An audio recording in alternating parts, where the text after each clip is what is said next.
Is out of reach, and there's a fire that I won't slay. There's a fire but no fire brigade. Our souls tonight, we are losing this fight. Foreign nations who export aluminium and steel to the US say they are considering retaliatory action after President Trump said he would introduce steep new tariffs on imports.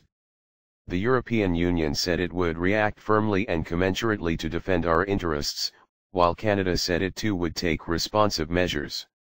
Mr. Trump said steel imports would face a 25% tariff, and aluminium 10%. He has long complained the U.S. was suffering from unfair trade. The U.S. imports 4 times more steel than it exports, and is reliant on steel from more than 100 nations.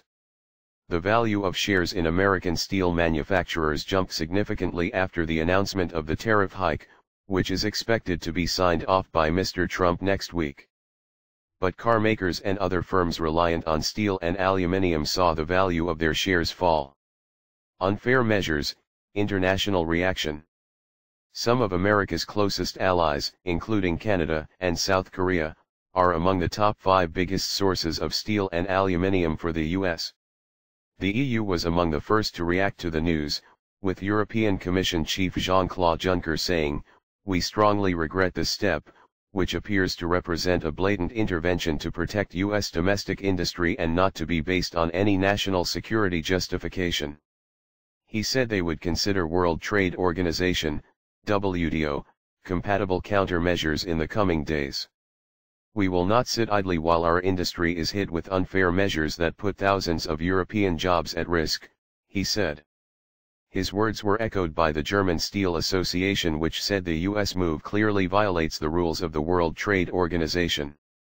Canada's Foreign Affairs Minister Chrystia Freeland warned they also would take responsive measures to defend its trade interests and workers.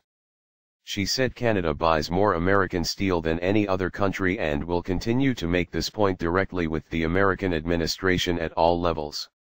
China is the 11th biggest exporter to the U.S., and the news is expected to provoke an angry reaction from Beijing, although Mr. Trump's announcement came on the same day China's top trade official Wei He was in Washington for trade talks.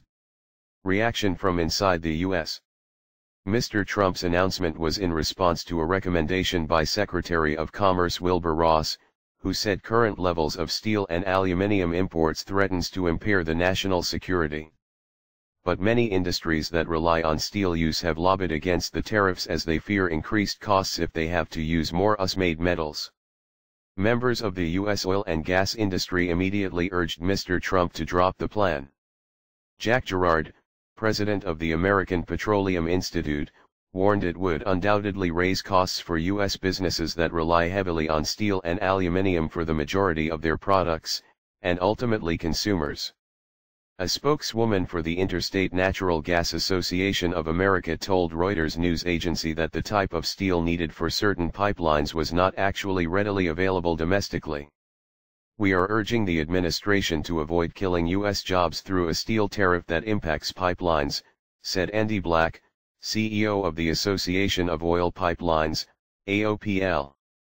A spokesman for House of Representatives Speaker Paul Ryan, a leading Republican, said he hopes the president will consider the unintended consequences of this idea and look at other approaches before moving forward.